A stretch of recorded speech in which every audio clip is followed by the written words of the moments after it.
This podcast may contain views and opinions which are those of the hosts and do not necessarily reflect the official policy or position of any local agency, organization, union, employee, or company, including the podcast. All right, everybody. Welcome back. Off the Clock Shop Talk. We're Off the Clock Shop Talk -1. -1. Somebody got stuck on a honey-do list. All right. The Christmas decorations. Mm-hmm. Something about a garage and Christmas decorations or something. Right. Anyway, take it easy, Clark Griswold. Anyways, good luck to you, Savas, wherever you are. Cheers. But let's get into the show.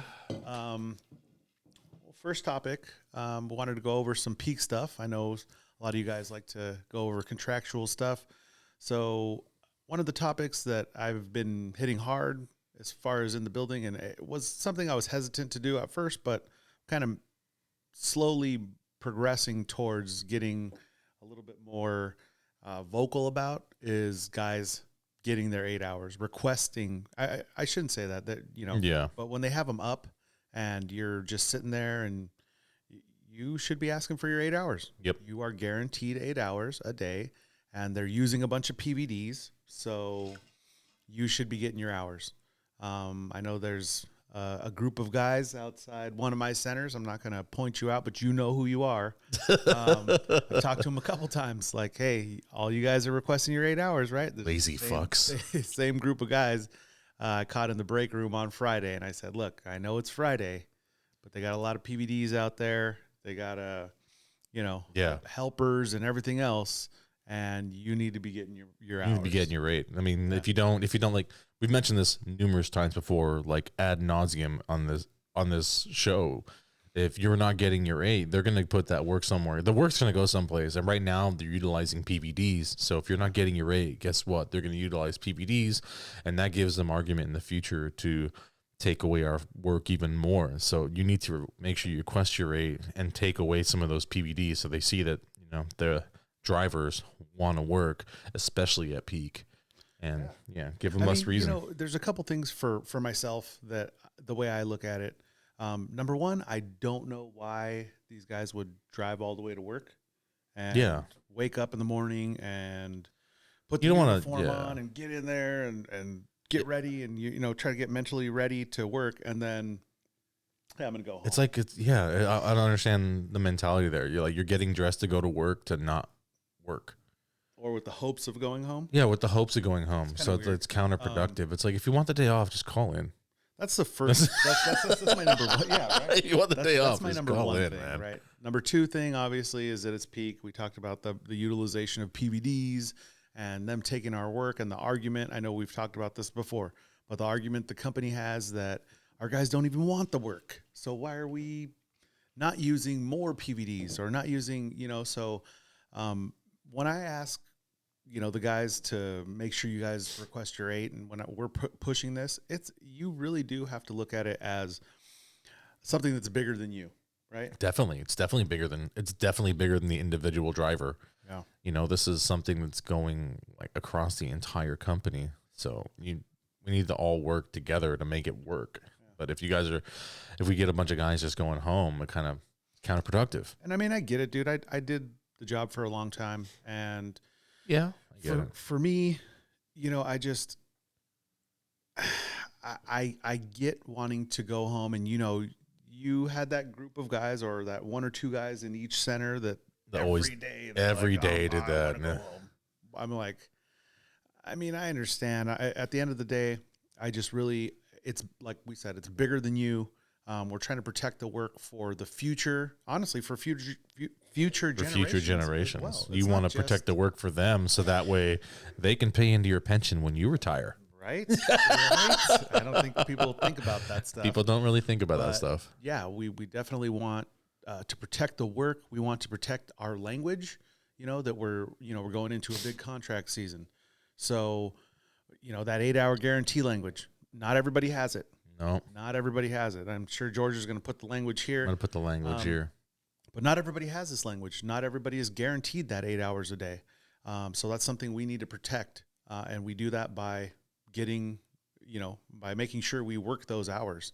And the PVD language and all these things that, the excessive helper stuff, and it all ties into us being able to do our own work, because at the end of the day, the company says, oh, well, you can't do it, so we need to, in essence, subcontract, right? That's kind of what they're doing. They're like, you're not capable of doing the work. The work needs to get done. They're gonna get the work done by using subcontractors. That's just plain and simple, and it's beneficial to them. Yeah. They don't gotta pay for those subcontractors' pension, their health benefits, really, right? Their 401k, nothing. Honestly, they don't even pay them well. 9 out of 10, they don't even pay them what we're making, right? Yeah. So they're making a killing there. Beneficial for them. Making a killing there. So that's one thing. If you guys see me in the building in Laguna or in Anaheim, if I see you standing around and it's peak, especially, I'm probably going to tell you, hey, dude, go tell your manager you want your 8 hours. It's so insane to see drivers up during peak season. Like we're in peak season now. Yeah. We're in peak season. It's November. And it's mid-November. And I mean, I've never seen peak, like drivers just going home or being up anytime in November. And not in the amounts. I mean, you see 4, 5, 6 guys standing in front of a center, no route, when they have 40 PVDs on the street. Yeah. I saw that Friday. I was like, this is ridiculous. That's not good, guys. That is not good. So, like I said, if you see me in there, and I'm sure I'm going to let all the stewards know as well, make sure you guys are getting your 8. I don't want to see you guys going home. I get it, dude. If you guys have something to do, like, hey, I got this thing, my son, my daughter, whatever. Like, I totally understand that. Those things should be few and far between, rare occurrences. Yeah. Honestly. Yeah, I agree there. So 8 hours, get yours. Get yours for sure. Try and work 9.5 if you can. I mean, we gave up that language, for peak season. The union, agreed that we gave up the 9.5 list. So it's like, try and get 9.5 if you can. Yeah, and that's something I've actually brought up to the managers, within the Laguna building. For UPS, and I've told them, like, look, we gave up that language for a reason. We should be getting 9.5 hours. Now, are we guaranteed 9.5 hours? No, we're only guaranteed our 8. But that being said, we gave it away for a reason. If that's something I think that we need to work on later with the language. Yeah, for sure. That's definitely something that needs to work in there. So instead of like a guaranteed 8, like for peak, since we have given up our 9.5 rights, so that way the company can get the work done, maybe we should be guaranteed 9.5 hours. Yeah. I mean, or we take it the other way, which honestly I'd rather not go, because I want us to be getting our work, but, or we go the other way where we say, hey, we're still allowed 9.5 and 8 hour requests during peak. Yeah. And that way, screw it, dude. I don't like it, because honestly, they're just going to use more PVDs. It's more, it's actually beneficial to the company for us to say that. But that being said, we gave away that we gave away the language. So it's like, we need something in return. Yeah. Instead of them, trying to get drivers only work 8 hours during peak season and utilize way too many PVDs. Yeah. That's union work. That should be going to the drivers. Like, look, peak has only been like this for the past, 4 years, maybe? Yeah, I'd say in the last 4 years, it's increased a lot. Lighter and lighter and lighter as they ramp up the PVD usage, right? Yeah. I mean, before, everybody knew during peak, you were probably working at 12 least hours. 10 to 12 a day. That was normal. Yeah. Like I told you, like I said before in the previous podcast, I was a driver that worked 12 to 14 for sure. That was my goal, actually. Yeah. So hours, get them. Definitely hours. Get them. We need to protect that work, like I said. We will, give a small OCT update, OCTA update. Obviously, they were on strike. They went back to the table, and they have, not a tentative agreement, but they have some preliminary numbers that they're looking at, and they're going to the board on the 14th, on Monday, which would be tomorrow, but when you see this, it's going to be the previous Monday. They're going back to the table with some numbers that they're trying to get approved by the board. And if that goes through, strike's over. I mean, they're going to, vote on the contract at least. They're not striking right now. They've, while they're getting this approval, they're still working, keeping those buses moving. Yeah. And that's really it for an update right now. We're kind of all, hoping that OCTA gives a good contract. We're never like we've been saying, we're never hoping that they go back on strike or that, Yeah, that's not what you want. That's not what no one wants. But I mean, like I said, we've mentioned this numerous times. That's a tool to help us, get the things we need. It's our leverage. Yeah. Next segment, this, we'll put it up here if you like. Tips and fucking A. I think we're just gonna leave it. We're just gonna leave it at life hacks, so we don't keep talking about tits. Life hacks for peak. All right. Yeah. Life hacks for peak. Helper utilization. Yeah, helper utilization. And I bring this up because there's so many new drivers in all the centers. I don't know, even in my own center, I've been, working at the hall for 1 year. That's it. I was there last November. And I went to my center the other day to go check it out, into Tustin Center in Anaheim. And I don't know half the people there. Like, yeah, everyone retired, and then a bunch of new guys came in. But they have a bunch of new guys, and I'm like, dude, I knew everybody. There was, but that being said, that's a bunch of new drivers that are going to have helpers on the car. So we kind of wanted to touch base on some helper utilization. How do you use a helper, George? All right, so definitely helper utilization. I think the main goal that you want is to keep them safe. Right, so we need to definitely that would be the main goal. Yeah, you want to keep them safe. So you definitely goal number one. You definitely need to go over when you get your helper, the rules of getting in and out of the package car, the rules of like crossing the street. So getting in and out of the package car, 3 points of contact, seatbelt. Yes, always want to wear your seatbelt, please. I had a bunch of helpers, throughout the years that are like, oh, I don't want to wear the seatbelt. I'll cool. just hold on. You hold on. And then, I'll tell your family those were your last words. You said he'd hold on. I said he'd hold on. Right before you flew out. Right before you flew out the window. But, so, 3 points of contact? 3 points of contact. Make sure they wear their seatbelt. I mean, it's not that big a deal to have to take it on and put it off. I know they complain about it, but it's like, when the car is in motion, anything could happen. You can get hit. You can take a turn. You could take a turn sharper than expected, and they're not paying attention. Maybe they have their hands free. They're looking at their phone or something. They fall right out of the car. It's like, just have them wear their seatbelt. It's not that big a deal.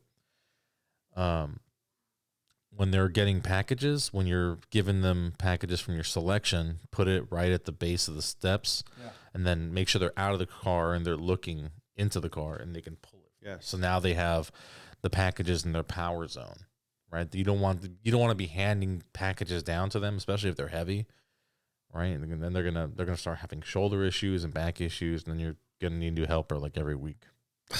So, have you ever fired a helper? Have I ever fired a helper? Like off of your truck? Obviously, you can't fire them from the company. No, I have never had that issue. No, really? But I have used several helpers in a peak season just because I fired some helpers. Just because they would give me one and then that guy would quit, and then give me one and that guy would quit. I should have fired one because he was like 68 years old and super slow. Did you pawn him off on somebody else, or did you? No, I just kept him for that. I just kept him for that day. Oh my god! And they had to send 2 drivers to come help me. Oh, so it was just one day. Yeah, it was just one day. I wasn't even doing my route. This was like a long time ago. I was in Costa Mesa, and they had to send 2 guys to help. I give them a package. I'm like, all right, it's that house there. I pointed at it and everything. And I'm sitting there and I'm sorting the back, and I'm like, where is this fucking guy? And I'm just sorting, and I've sorted like 2 shelves now. It's been like 5 minutes. I'm like, where the fuck did he go? And I look out, nowhere to be seen. Comes from the opposite side of the truck, and he's still holding the box. He's like, which one is it? I'm like, it's fucking that one, the one I pointed at. You know the house I pulled right in front of for you to walk to? It's that fucking house. Oh, dude, helper stories. My goodness. So so the ones that I've fired, honestly, always are for not showing up, and notoriously not showing up on fucking Fridays. Where you're tired. It's been a long week. Everyone's tired. I'm sure the helper's tired too. But that being said, you get there Friday, it's 10:30 or 11 after your reds, usually when you pick up your helper or whatever, unless you take them from the building.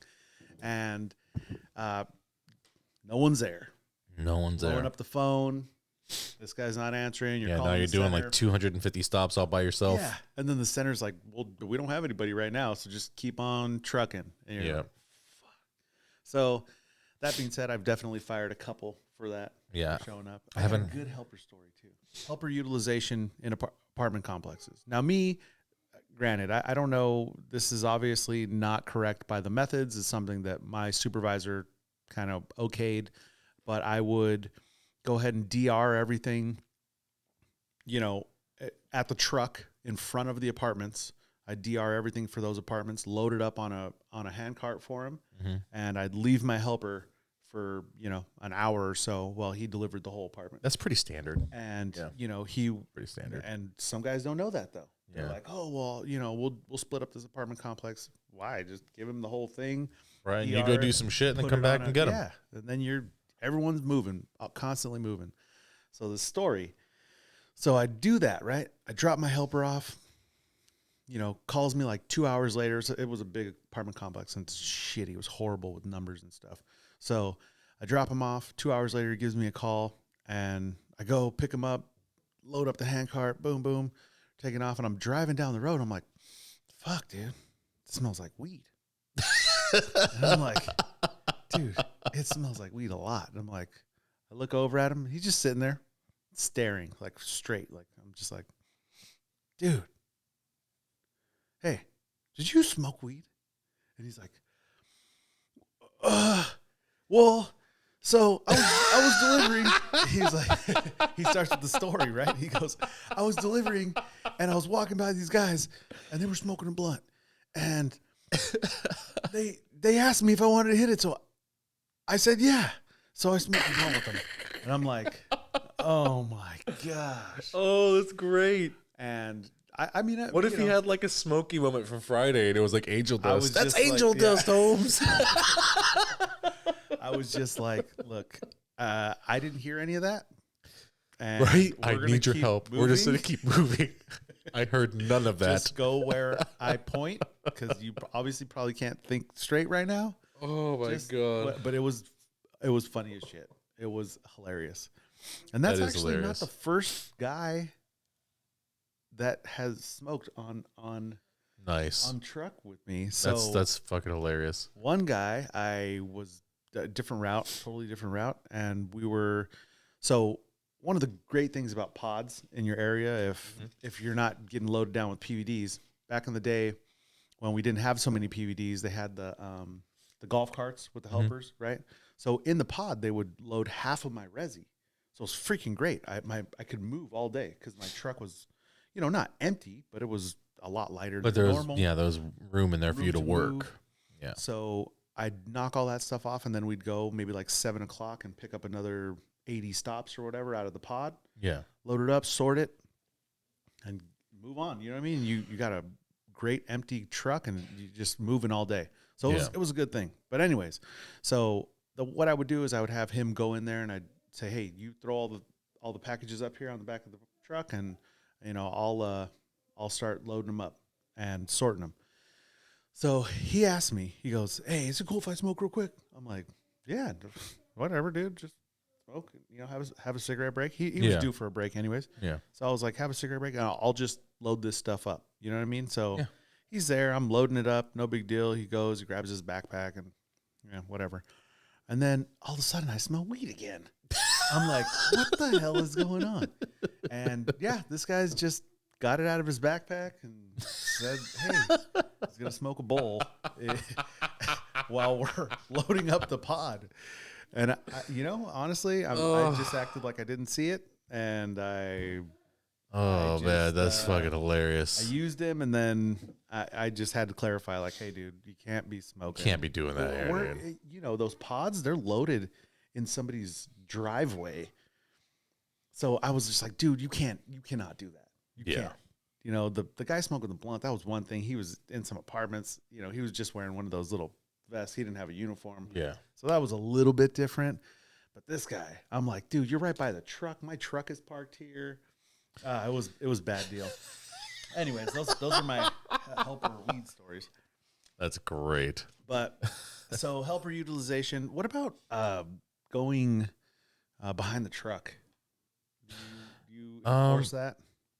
I try to, just because it's the safest way to do it.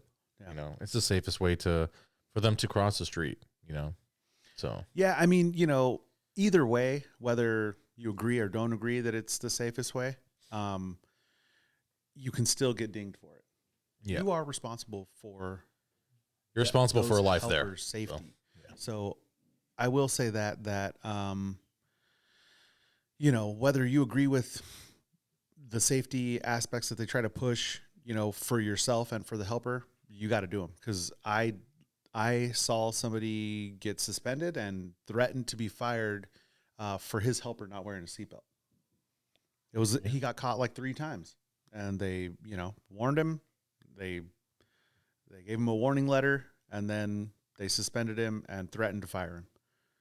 So, like I said, just do the right thing with your helper. Make sure you're doing that. Yeah, so make sure just you utilize them properly. Please utilize them properly. So definitely make them wear the seatbelt. 3 points of contact when they get in and out. When you're handing them packages, put them on the steps, make them grab them from their waist, so it's like they're in their power zone.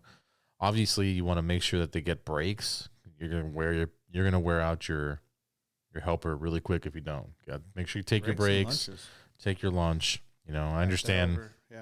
I understand a lot of drivers don't like taking lunches during peak, but it's like the lunches there, it's like a recuperation period for you. So it's like, you Are they lose. getting lax on the lunches right now, or My center's not.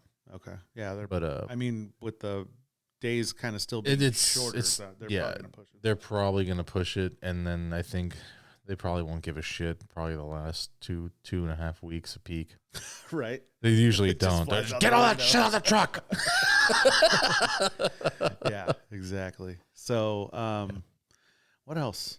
With helpers, I mean, I would just say, Make sure they bring water.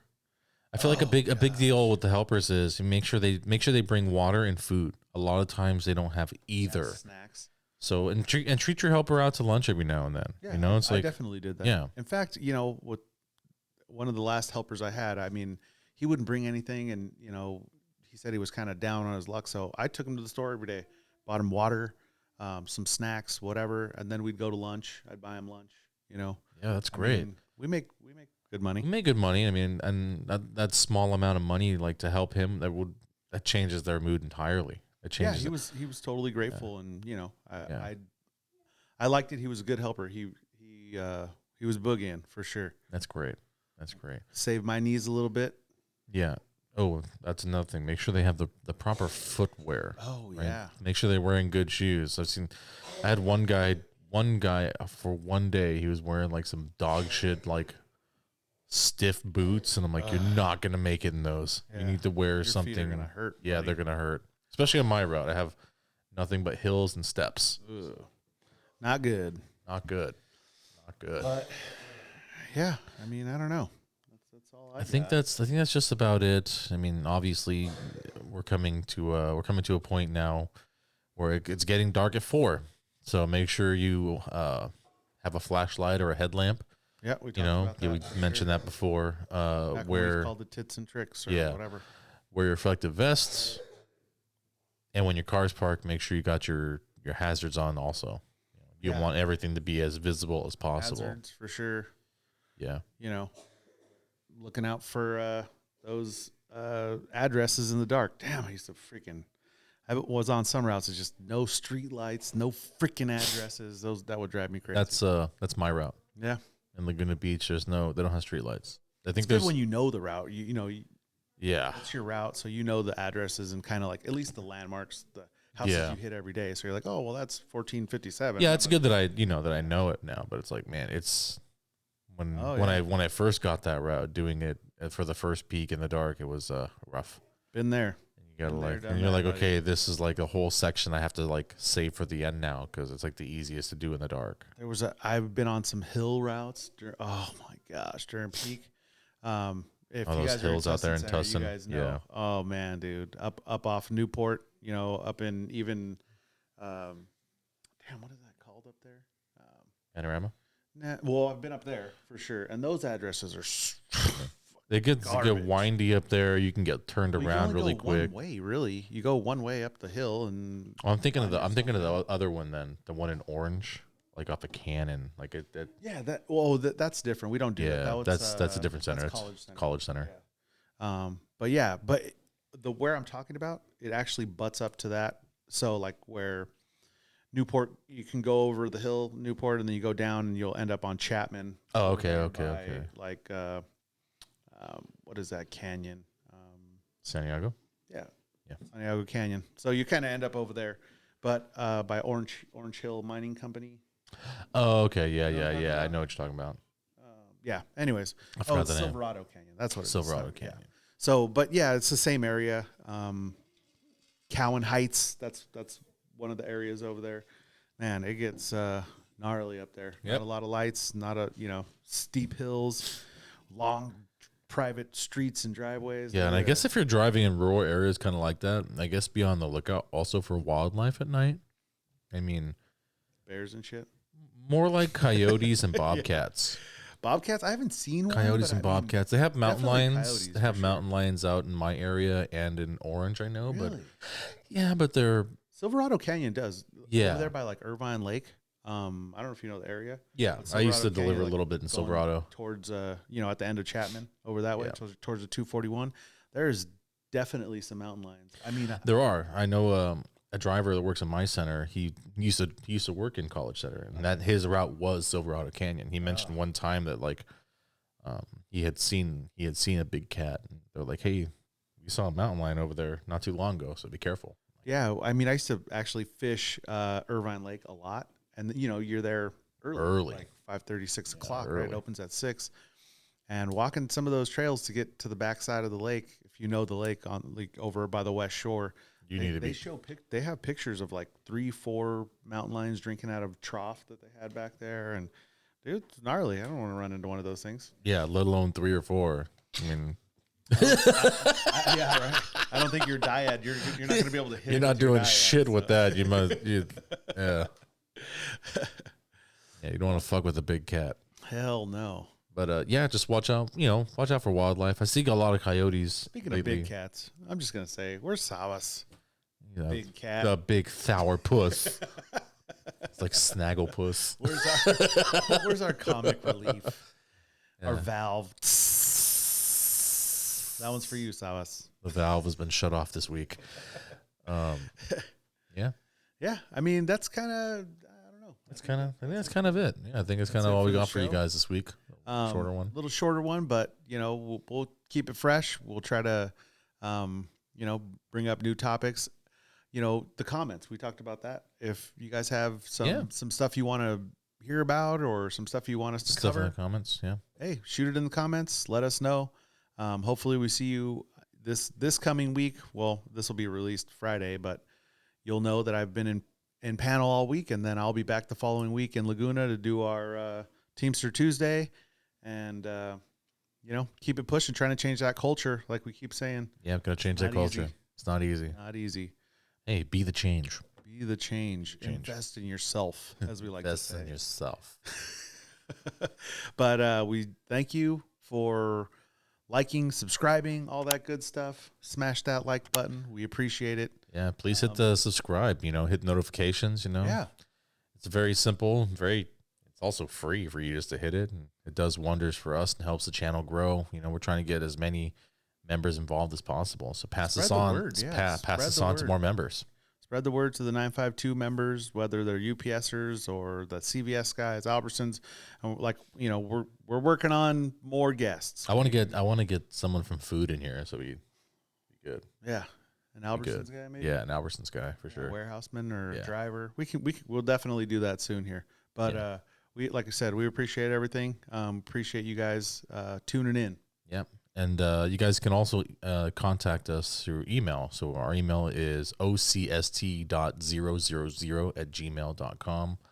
Right here somewhere. Yeah, it's here or it's disappeared already. Yeah, so hit us up in the email. You could also check us out on our other platform, our other platforms. So we're going to be on Spotify, Podbean, and Anchor. Those are all audio podcasts. So right now, visually, we're only on YouTube. And I'm not sure at the time of this release, I put it on Steam. I know I was looking You're into working it. on I'm working on it. Thinking about putting it on a couple more like visual podcasts like Vimeo and Rockfin, something Okay. else too. So we'll see. Well, Try and get it out there so everyone has a way to view it. final thoughts? I have one. What? Sabas, go fuck yourself. Go fuck yourself.